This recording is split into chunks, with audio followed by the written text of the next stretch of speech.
Good morning सकलके आशा करी प्रत्येके साबधाने आছেন ভালো আছেন। তো আজকে আমরা যাচ্ছি তারকেশ্বর, কারণ আপনারা জানেন যে জন্মাষ্টমী এবং ওখানে একটা ছোট পুজো হয়, যেহেতু গোপাল ঠাকুর আছেন তো সেই জন্য ওখানের পুজো হয়ে গেলে আমরা পরের দিন মানে সেদিন সন্ধ্যাবেলা আবার ডোমজুর চলে আসব। তো বাবাই এসেছে মানে আমার মেজো জেঠু, আর সামনে পুজো খুব স্বাভাবিকভাবেই তো একটা পুজোর কেনাকাটির যে রেশ সেটা শুরু হয়ে গেছে। তার কারণ বাবাইকে আর মেজমার জন্য পাঠিয়ে দেব, কারণ বাবাই তো চলে যাবে আর পূজাও চলে যাচ্ছে। তো সেই জন্য আমরা কালকে এই যে এনেছি, তার সাথে পূজার ভাইয়ের বাপির জন্য মানে শুভঙ্করের বাবার জন্য, তো সেগুলো মানে ছেলেদের সব কমপ্লিট, শুধু মেজমার জন্য হয়ে গেছে, মেয়েদের মধ্যে পূজা আর মেজমার। বাকি শাড়ি টাড়ি কিনবো, একটু শেয়ার করি আপনাদের সঙ্গে কী কী কিনলাম। পূজার জন্য ড্রেস অনেক খুঁজলাম, তো খুব একটা মনের মতো পেলাম না। তো এটা হচ্ছে পুরো কুর্তিটা, আচ্ছা এই হচ্ছে পুরো ছেলেদের কালেকশন। এটা হচ্ছে আমার বাবা যেহেতু এখনও ব্রাইট পরে এবং বাবা ভালোবাসে তাই জন্য এটা। আর এটা হচ্ছে বাপির মানে শুভঙ্করের বাবার, এটা আমাদের তরফ থেকে আর কি এটা। আর হচ্ছে এটা হচ্ছে বাবাইয়ের মানে আমার মেজো জেঠুর, কালারটা বোঝাতে পারছি না, একটু হালকা গ্রিন টাইপের। এটা হচ্ছে জেঠুর চিরাচরিত সাদাটাই দিয়েছি, তার কারণ জেঠু সাদাটাই পরে এখন। এটা হচ্ছে ভাইয়ের, আর এটা হচ্ছে মেজো জেঠিমার। যেহেতু মেজো জেঠিমার শাড়ি খুব কম পরেন, শুধু দেওয়ার জন্য দেব শাড়ি একটা, সেটা আমি না ভেবে যেটা পরেন সেটা দেওয়ারই চেষ্টা করেছি। তাই একটা সালোয়ার, সাথে হচ্ছে ওড়না আছে আর প্যান্ট, স্ট্রেট প্যান্ট আছে। সাইজটা নিয়ে আমি একটু কনফিউজ, বাস ঠিক আছে, এক্সচেঞ্জ তো করাই যাবে আর কি, ওখানে তো আছেই প্যান্টলুন্স বা, তো সেই জন্য এটা হচ্ছে মেজো জেঠিমার, এটা মেজো জেঠু।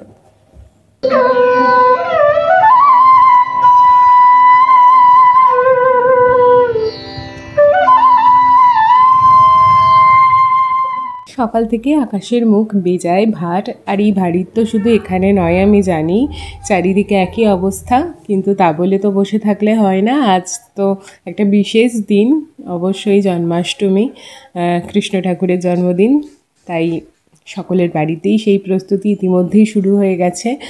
আমিও তার ব্যতিক্রম নই, তবে এবছরের ব্যস্ততাটা একটু অন্যরকমের, নিজের হাতে সমস্তটা করা এবং সেটার মধ্যে একটা আলাদাই ভালো লাগা আছে। তাই আমি আর বাপি এখন আপাতত ঠাকুরের সিংহাসন, ঠাকুরকে সুন্দর করে পরিষ্কার করছি, এরপর আরও অনেক কাজ আছে। মানে আমি ভেবেছিলাম যে ঠাকুরকে একটু ভোগ দেব, তো 5টার সময় পুরোহিত আসবেন পুজো করার জন্য, তো সেটা দেখি তার মধ্যে নিশ্চয়ই হয়ে যাবে। সকলে পুজো খুব ভালোভাবে উপভোগ করুন। আমার তো এই বাড়িতে পুজো শেষ হলে আমি যাব ডোমজুড়ে, অবশ্যই সেখানে তো যেতেই হবে, সেখানে যাওয়ার জন্যই মুখিয়ে আছি। তো সবটাই ছোট ছোট করে অল্প অল্প করে আপনাদের সাথে ভাগ করছি। দেখতেই পাচ্ছেন একদম শেষ থেকে শুরু করেছি পায়েস দিয়ে, যে পায়েসটা হচ্ছে সেটা হচ্ছে সিমাইয়ের পায়েস। পুরোটাই একা হাতে করার মধ্যে একটা কিন্তু আলাদা আনন্দ আছে, কি বলেন? তো আজকে ভোগ দেওয়ার জন্য যেগুলো ভেবেছি সেটা হচ্ছে লুচি, ছোলার ডাল, আলু ভাজা, ফুলকপি আলুর তরকারি, পনির, চাটনি আর সিমাইয়ের পায়েস। আর বাকি সময় ছিল না, বা হঠাৎ করে এটাকে আমরা সিদ্ধান্ত নিই ভোগের। তো পরের বছর থেকে আমি বাপিকে বলেছি যে তালের বড়া আর নাড়ুটাও আমি চেষ্টা করব পরের বছর থেকে একটু আগে এসে, বা যেখানেই থাকি না কেন সেটা আমি বানিয়ে আনবো আর কি।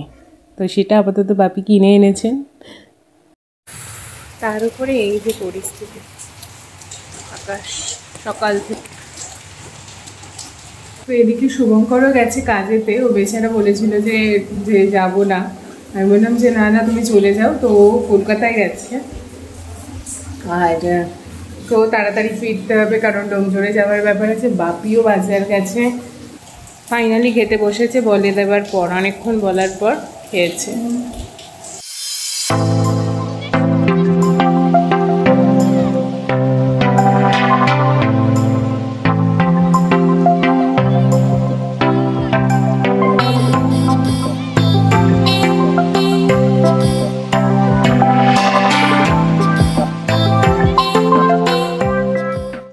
ফুলের কাজটা মানে মালা দিয়ে সাজানোর কাজটা প্রতি বছর শুভঙ্কর আর বাপি মিলে করে, কিন্তু এবছর যখন কাজেও ব্যস্ত সেই দায়িত্ব বর্তায় আমার উপরেই। তাই ভোগটোগ রান্না করে আমি চলে এসেছিলাম সাজগোজ করার জন্য, মানে নিজে নয় অবশ্যই ঠাকুরের জন্য, কারণ 6টার মধ্যেই ঠাকুরমশাই চলে আসবেন।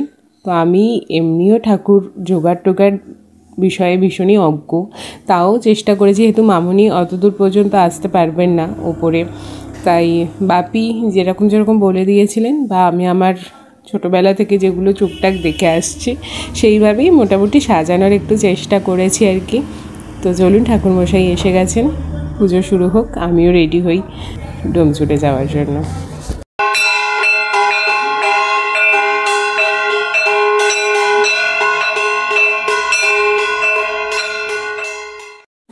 ভোগ কেমন হয়েছে? আমি ছিলাম না, তুমি একা এত কিছু করেছো, না বিশেষ করে ফুলকপি তরকারিটা মানে আমার লাইফে ফার্স্ট এরকম। না না ছেঁকে করা, তাই বলছি। না ছেঁকে করেছো তুমি, এগুলো খাওনি, তুমি বলছো খেয়েছো? না আমি তো সকালে এমনি খেয়েছি এরকম খাবার। চলে গেলে কেন বাবা? কেন আমাদের জন্য অপেক্ষা করছিল,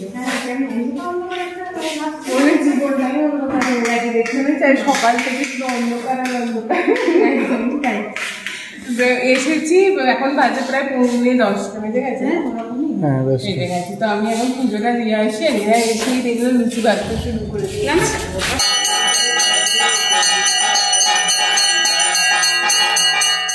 দেখতেই পাচ্ছেন এসে গেছি, আর কি সুন্দর সাজানো হয়েছে সিংহাসনটা, সত্যি মন জুড়িয়ে যায়। আর ওনারাও সেজে উঠেছেন সকলে মিলে। পুজোর প্রায় জমজমাট, এখন প্রায় বাজে 10টা বেজে গেছে। তো মধ্য গগনে নয়, তবে কিছুক্ষণ আগেই শুরু হয়েছে পুজো। বাইরেটাও খুব সুন্দর করে সাজানো হয়েছে প্রতি বছরের মতন।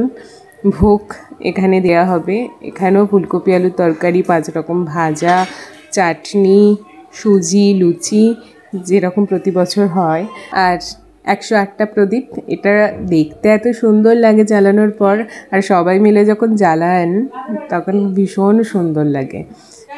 তো এবছর আমিও জ্বালিয়েছি, দিদি ভাই সবাই, কাকিমারা সবাই মিলে। আর মাটির যে প্রদীপটা জ্বালানো হয় সেটাও কিন্তু বেশ সুন্দর লাগে, মানে হয় না কিছু জিনিস আছে এগুলো দেখতেও খুব সুন্দর লাগে এবং অংশগ্রহণ করতেও ভীষণ সুন্দর লাগে। সব থেকে কিন্তু বেশ আমার মজার ছোটোবেলার থেকে যেটা লাগে সেটা হচ্ছে বাতাসা দেওয়ারটা, হরির লুটের যে বিষয়টা। আগে যখন নানি দিত, এখন মা দেন, প্রতি বছর একই কথা মনে পড়ে, প্রতি বছর একই কথা হয়তো বলে ফেলি। তবে এটা খুব সুন্দর, মানে আজও সেই সময়টার জন্য, মানে সেইটুকু মুহূর্তের জন্য কোথাও ছোটোবেলারটা ফিরে আসে, মনের মধ্যে সেই বাচ্চামিটা চলে আসে। এই কে কটা পেলি, আমি কটা পাবোই, আমি পাচ্ছি না, এই যে বিষয়টা, এটা ভীষণভাবে আসে।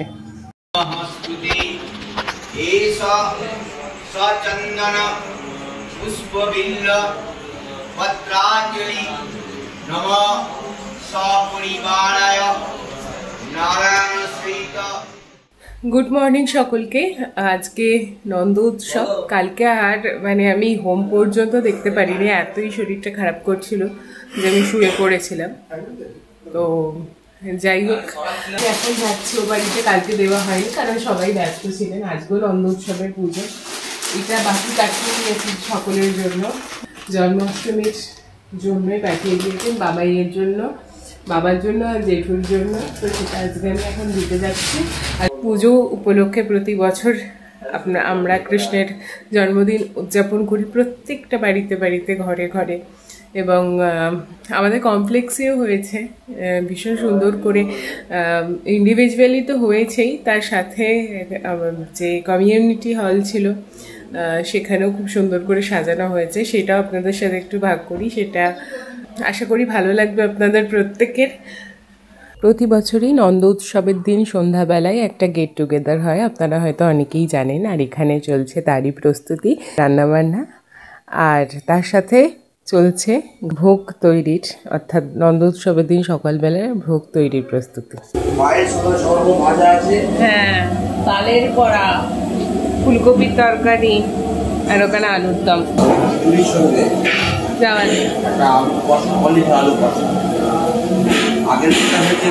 ফুলকপি